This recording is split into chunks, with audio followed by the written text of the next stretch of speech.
Di piloti che hanno fatto cattive scelte e rovinato la propria carriera ce ne sono molti. Di piloti che si sono spaccati tutte le ossa anche. Di salute mentale fortunatamente si comincia a parlare sempre di più. Ma in questa storia estrema tutti gli elementi si sono verificati nel modo più crudo possibile e hanno portato un pilota sull'orlo del suicidio. In molti lo conoscono per le sue penne a candela con la Suzuki color puffo e per la sua carriera in MotoGP. Ma probabilmente in pochi conoscete il suo viaggio con ritorno dall'inferno. Ladies and gentlemen, eccovi a voi la storia da incubo di John Hopkins. È interessante parlare di Hopkins adesso perché la sua storia ha parecchi punti in comune con quella di Anthony Gobert, che come sappiamo è recentemente scomparso dopo una vita piena di dipendenze e drammi. I due si conoscevano bene perché Hopkins ha corso per diversi anni contro i fratelli piccoli di Gobert, Aaron e Alex. Anthony Gobert era completamente ingestibile e totalmente disfunzionale, ma anche il più grande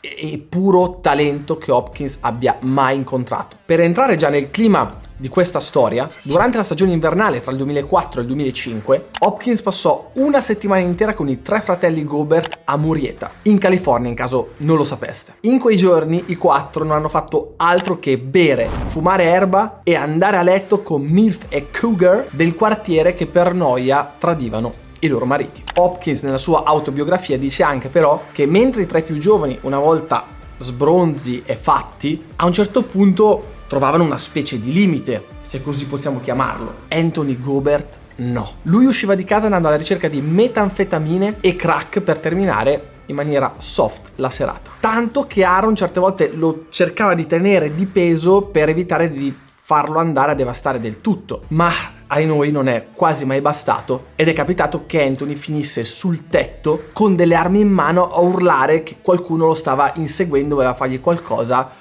con vari spari in giro nelle notti californiane. Ma torniamo a John Hopkins e concentriamoci sulla sua storia. I suoi genitori sono inglesi ma si trasferiscono in California poco prima della sua nascita, avvenuta il 22 maggio del 1983. Quindi ha il doppio passaporto e proprio per questo il suo logo storico ha al suo interno sia la Union Jack sia la bandiera americana. Tra l'altro John è in qualche modo figlio d'arte. Infatti a un certo punto imprecisato degli anni 60 suo padre Roy Hopkins vince una categoria non precisata nell'isola di Man, ma per iscriversi mente sulla sua età. Invece dei 18 anni richiesti ne aveva solo 15, quindi viene squalificato e nell'albo d'oro non c'è traccia del suo nome. Cioè pensate già come poteva venire su un piccolo John Hopkins. Difatti questo genere di eccessi e stranezze le eredita proprio da suo padre, che era sostanzialmente un hippie, ma dal padre prende anche il grande talento. A 2 anni è già in moto e per tutta l'infanzia ogni singolo weekend John e il padre scorrazzano per i deserti della California sulle loro moto da cross. E difatti non è un caso che John appena iniziò a fare qualche garetta nazionale e regionale, cioè praticamente distrusse tutti. A 8 anni prova per la prima volta una moto da pista. Ovviamente va subito fortissimo e come succede spesso in questi casi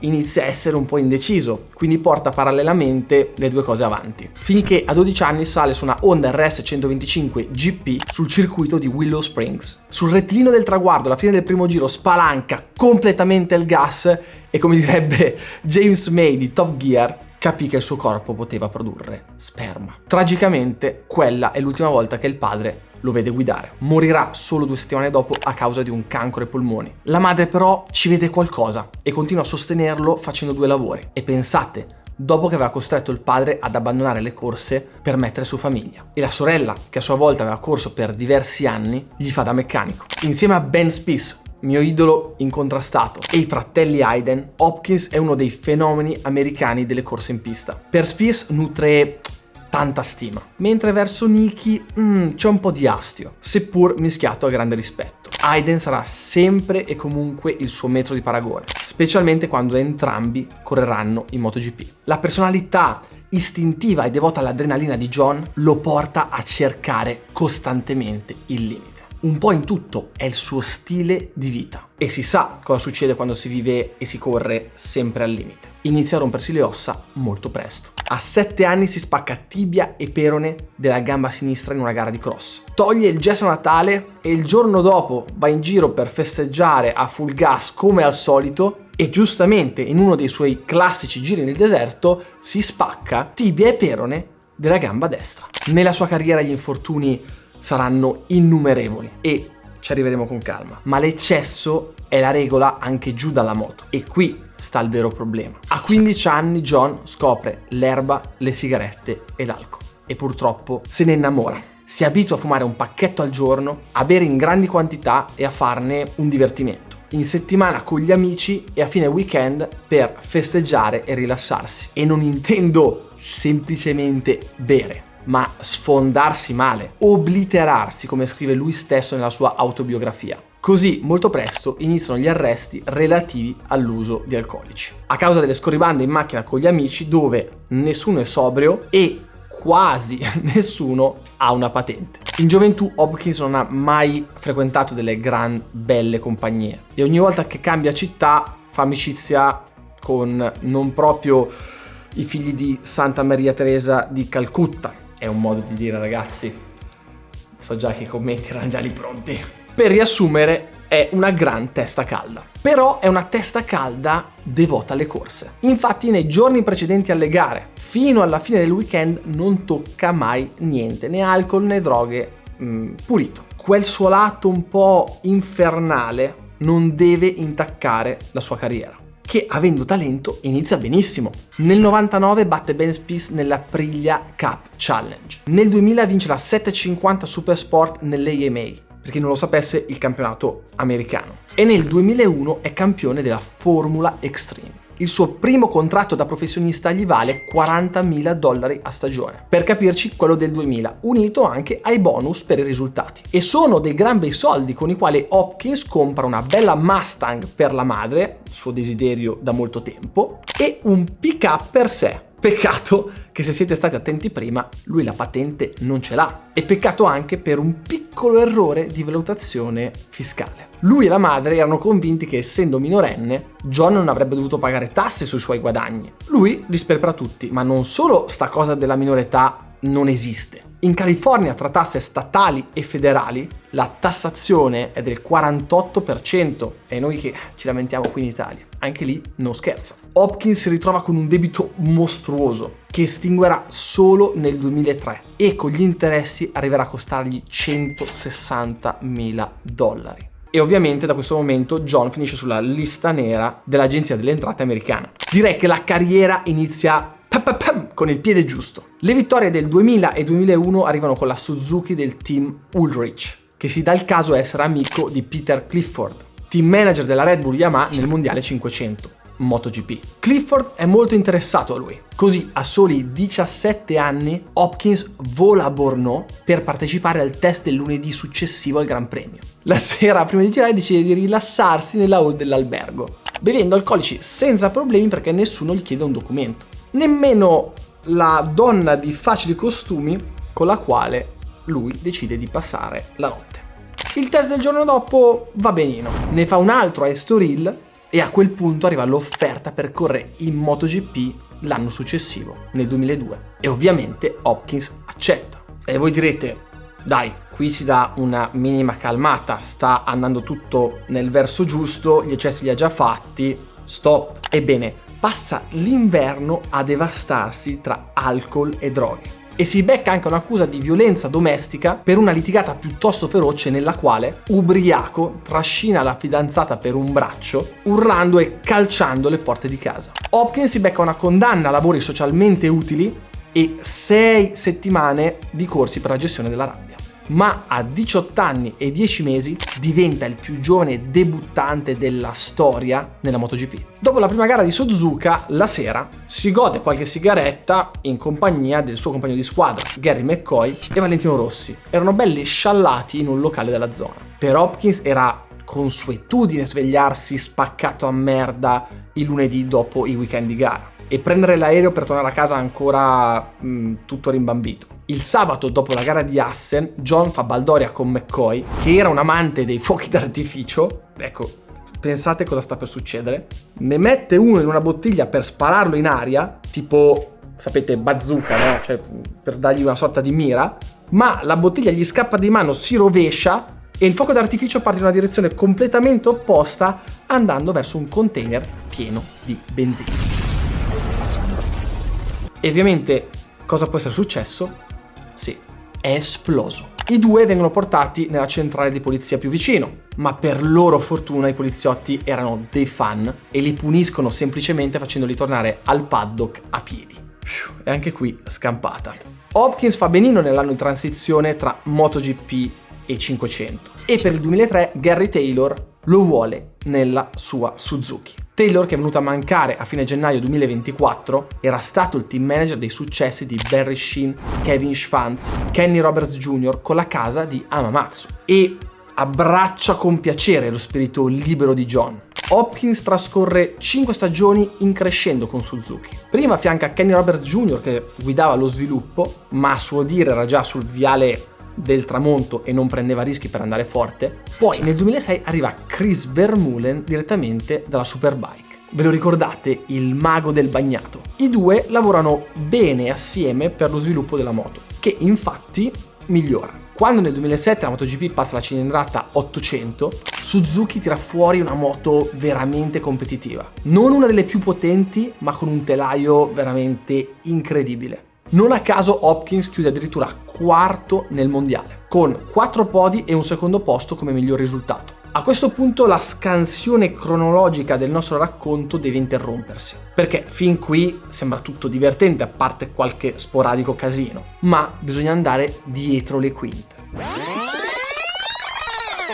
Dopo i primi anni relativamente tranquilli, la vicenda umana di John Hopkins tende a farsi sempre più seria. Per circa 6 mesi tra il 2003 e il 2004, la sua ragazza Desiree lo tradisce con il suo data engineer in Suzuki, Gary McLaren. Cioè, immaginatevi al giorno d'oggi come se un pilota di quelli che vediamo in televisione, quello che gli sta sempre di fianco con la cartellina, che gli legge i tempi, che gli dice le modifiche che verranno fatte, seduto al suo fianco, la sera va con la moglie o la fidanzata. Cioè, follia, ragazzi. Tornando al nostro John e a Desiree, lei era una grande appassionata di musica elettronica e lui un bravo DJ con tanti agganci in quel mondo. Dopo aver scoperto la tresca, John, essendo uno di mentalità molto aperta, non fece quello che faremmo tutti, cioè prendere questo qua a calci nel culo e a ranzate nei denti, ma anzi decide di non chiedere il licenziamento di McLaren, sostenendo che avrebbe lavorato ancora più duramente per lui, sentendosi in colpa. Cioè,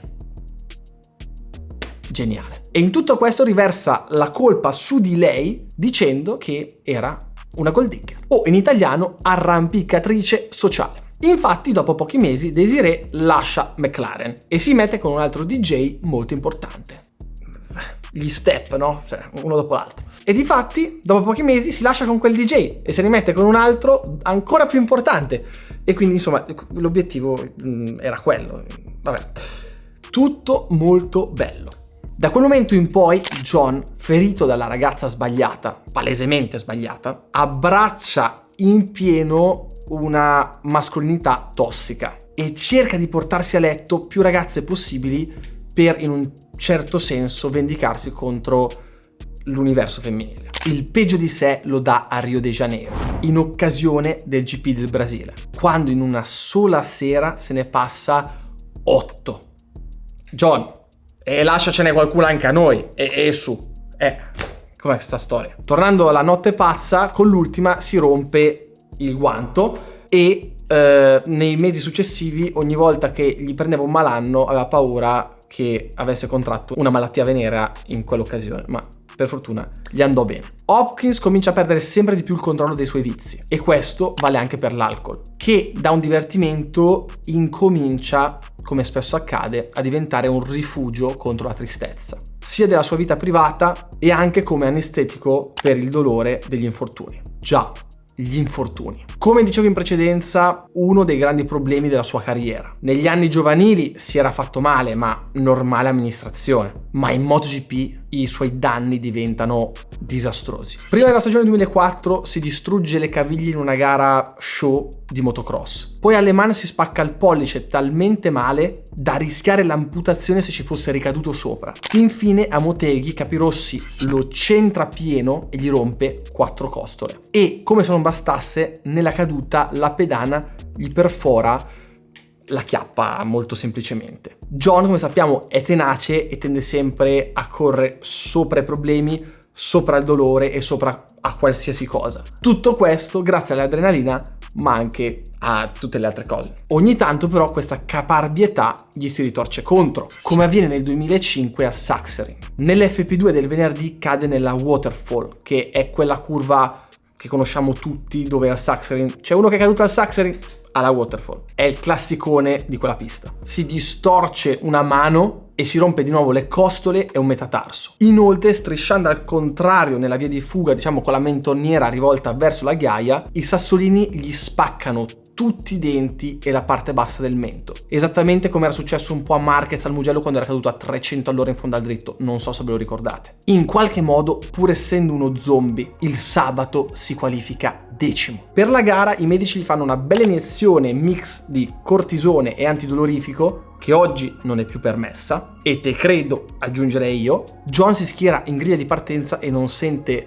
praticamente nulla della sua gamba sinistra, ovviamente quella del cambio. Il danno è presto fatto. Alla curva 2 il piede senza controllo casca sulla leva del cambio e mette una marcia. La moto prende potenza e lo scaraventa in cielo. Le ossa rotte il venerdì ora sono totalmente devastate e in tutto questo il vero dramma deve ancora arrivare. Sceso dall'aereo non ce la faceva veramente più, quindi va dal suo dottore per placare un pochino tutti questi dolori che aveva. Quest'ultimo gli fa un'iniezione di un medicinale oppiaceo sintetico potentissimo. Il sollievo che John prova in quel momento, sia mentale sia fisico, getta le basi per la sua futura dipendenza da queste sostanze. Il 2007 è l'anno del tracollo per Hopkins e voi vi starete chiedendo: ma come? Cioè, tracollo, ha fatto quarto in campionato, secondo posto, podi, com'è possibile? Ascoltate e pensate senza tutto questo cosa poteva essere. Molto spesso noi non sappiamo cosa accade dietro, nel backstage. Comunque la moto è una bomba nei test e John è sempre stato lì vicino, in mezzo ai primi 4. L'ultimo test è in Qatar, prima della gara inaugurale, e lui è lì così preso bene da questa moto che va fortissimo che quando si trova davanti un Sylvain Guintoli più lento decide di provare un sorpasso impossibile. Tutto questo solo per non rovinare un giro veloce nei test. Guintoli fa la sua traiettoria e gli chiude sulla sua gomma anteriore. Hopkins cade fratturandosi lo scafoide e danneggiandosi i tendini della mano. Lo scafoide, che è un osso del polso, è una brutta bestia perché è un osso molto piccolo al quale arriva pochissimo sangue, quindi fa fatica a rigenerarsi. E ragazzi, ne so qualcosa anch'io perché, come vedete, li ho rotti tutte e due. Tac, tac, doppia operazione. Per ripararlo in tempi brevi, senza rischi che si saldi male e tutto il resto, ci vogliono le viti, cioè non c'è molto da fare. Quel tempo Hopkins non ce l'ha, quindi per tutta la stagione Hopkins corre con il polso destro spaccato e con dolori atroci.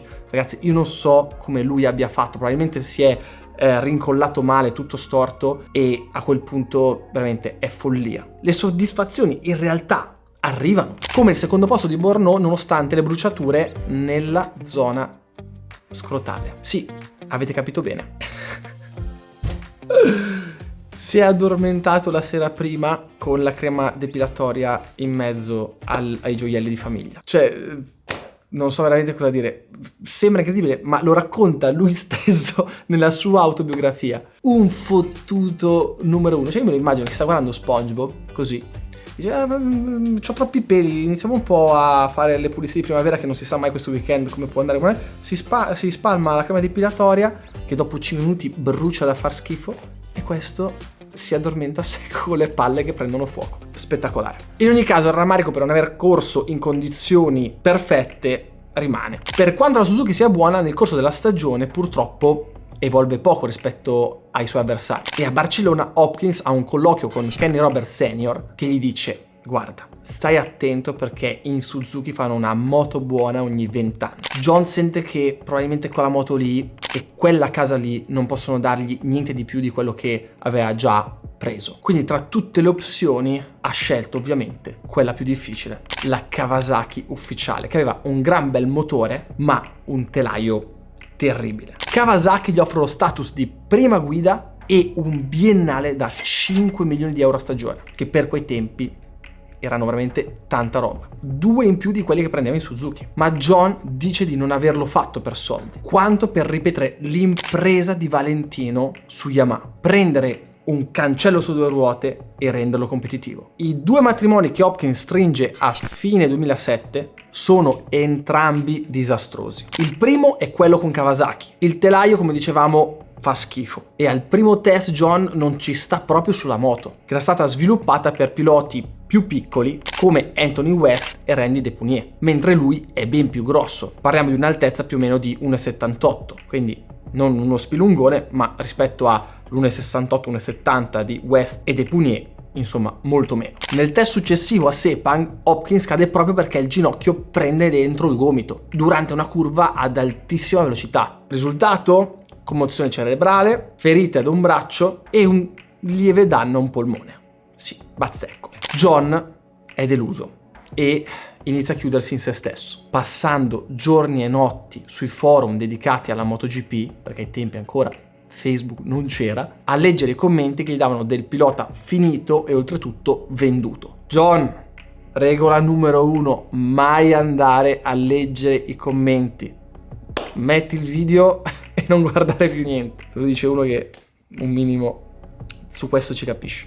La sua salute mentale peggiora e si aggrava un problema che ha sempre avuto, ovvero il sonno. Ha sempre dormito abbastanza poco, ma ora la situazione si fa insostenibile. Dorme non più di 2 ore a notte. Nell'ultima sessione di test prima di fine anno, a Jerez da Kawasaki non arriva un singolo pezzo nuovo e ormai John è ufficialmente entrato in depressione. Torna in America, le operazioni per sistemare il polso non vanno bene. Si sente sempre più stanco, sempre più venduto, un perdente, un fallito. Beve sempre di più per curare l'ansia, ma ovviamente più beve e più l'ansia peggiora, più i demoni escono sempre di più, tanto da non farlo dormire più neanche per un minuto a notte. La sensazione che prova è quella di costante spavento. Ma c'è un altro matrimonio in vista, quello con la fidanzata Ashley, il 15 dicembre 2007.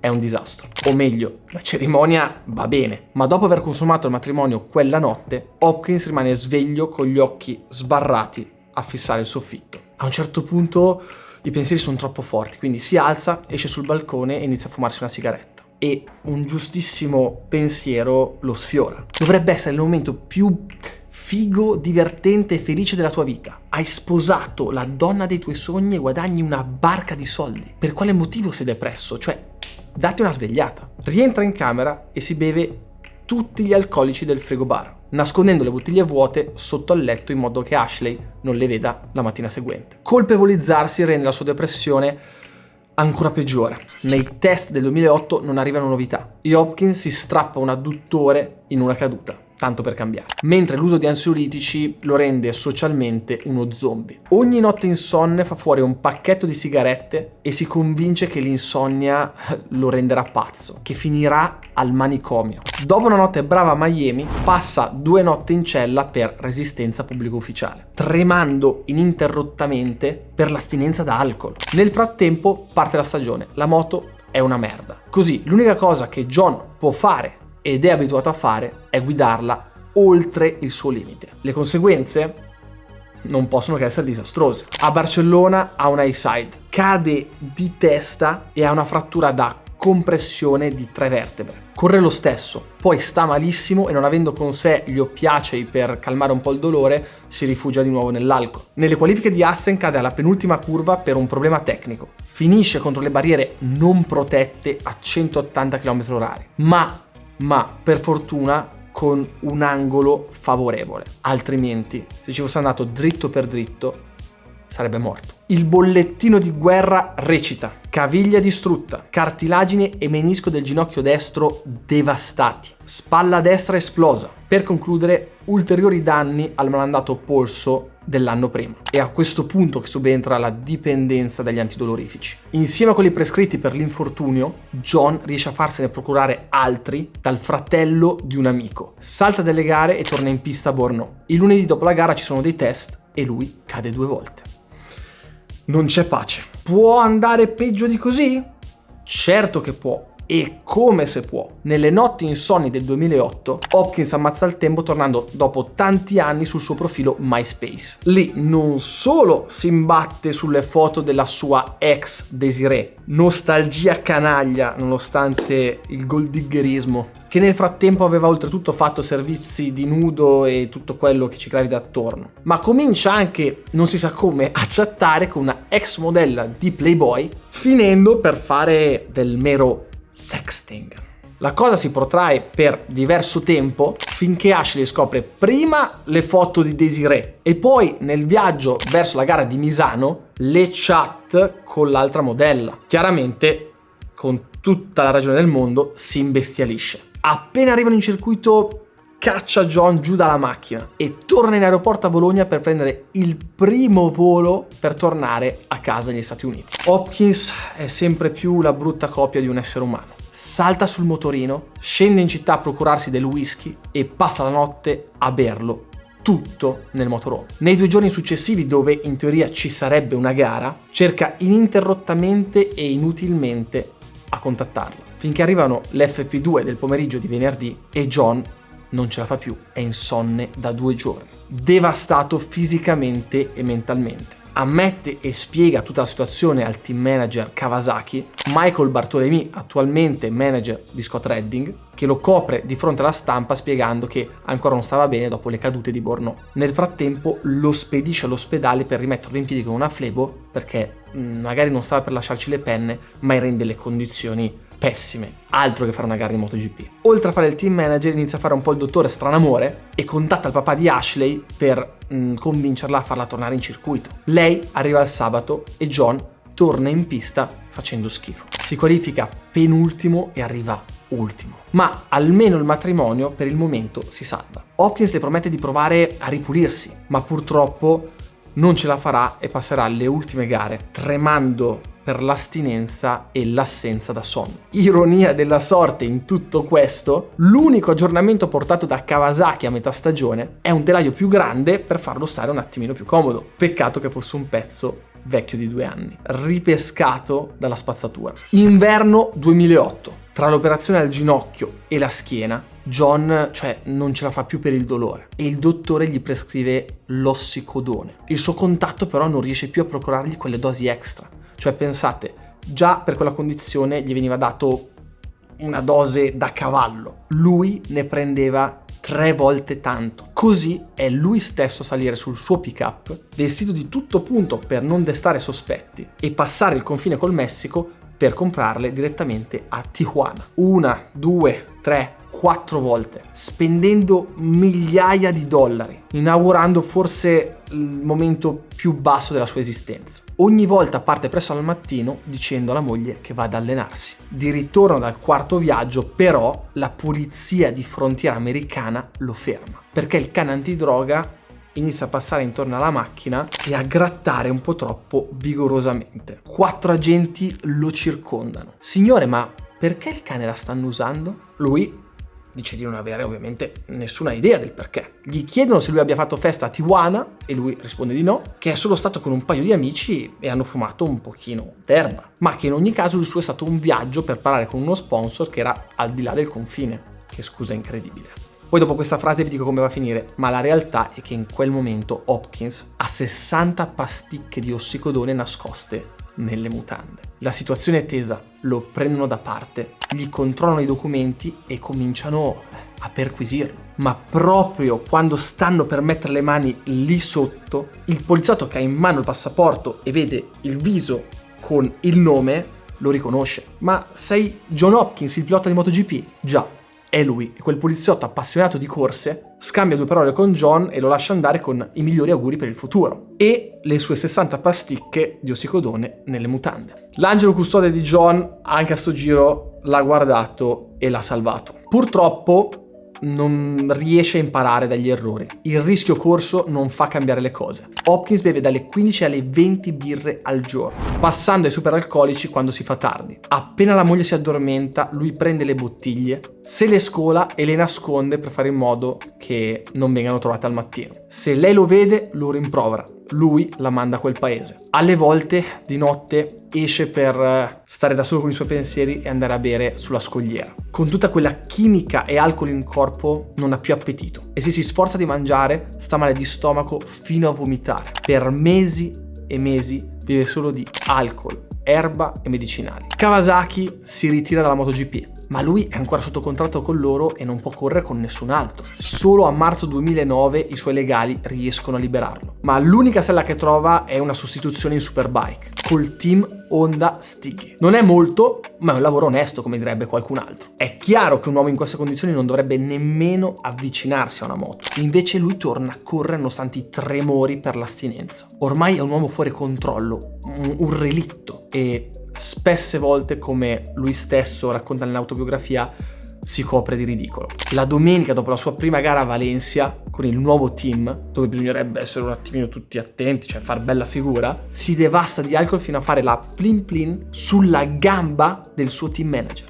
Johan Stigfeldt. Ad Assen, pista un po' maledetta per lui, atterra di piedi da un high side a bassa velocità. La gamba sinistra gli rientra letteralmente nel corpo, dislocando l'anca e frantumando bacino e femore. Come lui stesso disse, è il dolore più forte che abbia mai provato nella sua carriera. E da come avete potuto ascoltare in questo video, di esperienza ne ha. E per la sorte nemmeno questo è abbastanza, perché qualche mese dopo, ancora tutto acciaccato, al Nürburgring cade alla prima curva. Viene colpito sul casco e perde i sensi. Apparentemente tutto ok, ma nel volo verso l'America gli prende un mal di testa incredibile, un po' diverso rispetto al solito. Fila dritto in ospedale e si scopre che ha il cervello gonfio di sangue e che è estremamente fortunato a essere ancora vivo. La pressione dell'aereo a quell'altitudine avrebbe potuto seccarlo per l'ennesima volta. Ai bambini malati terminali si danno dei lecca-lecca di ossicodone per lenire il dolore. A fine 2009 Hopkins non li lecca più, li mastica come se fossero caramelle e ovviamente li manda giù con la birra. Ashley, sua moglie, non ce la fa più e se ne va. John in questo momento ha solo 26 anni. 26 anni! Ma vede davanti a sé solo un'unica via d'uscita da tutto questo dolore, casini e disastro che gli sta succedendo. Il togliersi la vita. Il pensiero del suicidio diventa sempre più forte, sempre più invitante, ma per fortuna la sua famiglia si è accorta del suo tracollo e lo ha salvato in extremis. Quanto conta avere di fianco a te le persone giuste nel momento sbagliato. Un giorno lo aspettano tutti insieme a casa e gli leggono delle lettere, piangono, si aprono e finalmente John ammette di aver bisogno d'aiuto. Passa ben 2 mesi in un centro di riabilitazione, compie i 12 passi, ascolta le storie di chi ha passato prima di lui attraverso tutto questo inferno e si sente compreso. All'inizio del 2010 ha gli strumenti necessari per ricominciare. Torna a correre con Suzuki nell'AMA Superbike, ma il polso infortunato nel 2008 è un disastro e non ha più mobilità. Quindi salta a metà stagione per operarsi con una procedura sperimentale che a quanto pare funziona. L'anno dopo passa al BSB con Suzuki Crescent e incredibilmente in quelle piste difficilissime, strettissime e soprattutto da pelo sullo stomaco si gioca il titolo al primo anno. A complicare i piani ci si mette una bruttissima frattura al dito medio rimediata in una wild card con Suzuki in MotoGP appena prima dello showdown, dove appunto nel BSB si giocano tutto. Il dito viene fissato con delle viti e voi direte una in più, una in meno, cambia poco. E anche per lui difatti. Purtroppo il fisico non è la buona volontà, quindi ritornato in moto si distrugge tutto per le sollecitazioni al quale il corpo è soggetto guidando moto così potenti. Torna a farsi operare prima della finale di Brands Hatch. Lì sono previste 3 gare. La prima va bene e arriva davanti al suo rivale diretto Tommy Hill, ma nella seconda la moto si spegne al secondo giro. È un dramma perché John brucia tutto il vantaggio che aveva accumulato pazientemente e con molta fatica fino a quel momento. In breve, nell'ultima gara, chi arriva davanti vince. E ragazzi, io me la ricordo, è stata una gara folle da cineteca. Uno dei finali di stagione più incredibili della storia del BSB e di tanti altri campionati motociclistici. Con l'ultimo giro fatto di sorpassi e controsorpassi tra i due, finché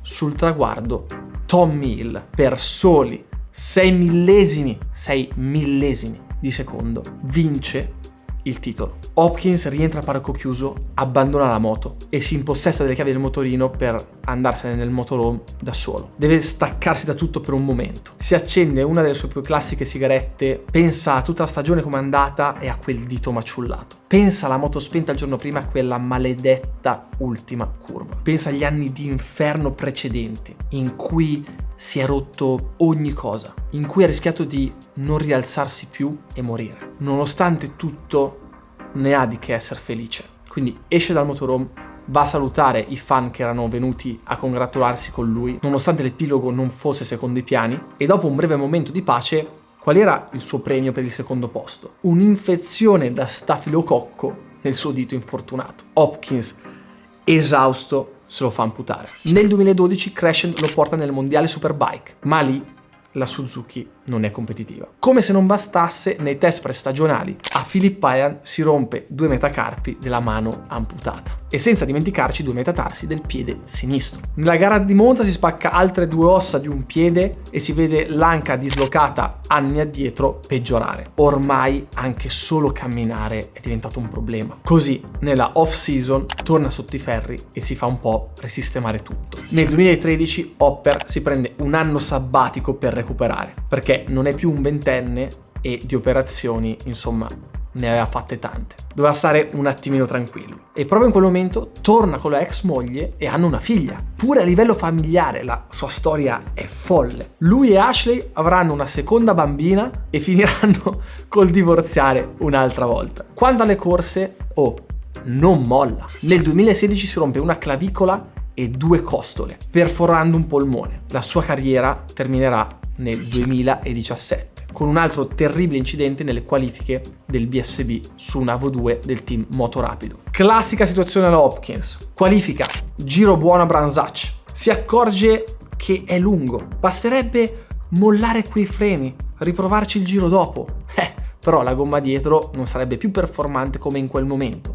Quindi non ci pensa 2 volte, nonostante tutte le ossa rotte che conosciamo, butta dentro la moto. Ovviamente l'anteriore non regge, si chiude e lo manda in ghiaia. La sfiga vuole che la moto impatti nelle protezioni prima di lui, alzando gli air fence. Lui quindi ci finisce sotto andando dritto per dritto nelle barriere solide. Un po' come abbiamo raccontato prima ad Assen 2008. Rotule esplose e schiena rotta in 4 punti. Passando ben 7 settimane in una stanza nel seminterrato di un ospedale di Londra, senza finestre e luce diretta del sole, John finalmente capisce che non c'è più benzina nel serbatoio. Qualche mese dopo, quando sta un po' meglio, vorrebbe ripensarci, ma le ginocchia non si piegano più come dovrebbero. C'è troppo tessuto cicatriziale. E allora ecco riaffacciarsi la depressione. Ma fortunatamente con un lieto fine. Oggi John Hopkins è rider coach del team American Racing in Moto2 e con l'American Racing Academy si dedica allo sviluppo di giovani piloti americani. Di sicuro può raccontare loro cosa non devono fare, oltre ovviamente dagli importantissimi consigli su come diventare, insomma, un pilota di MotoGP. La sua carriera probabilmente è stata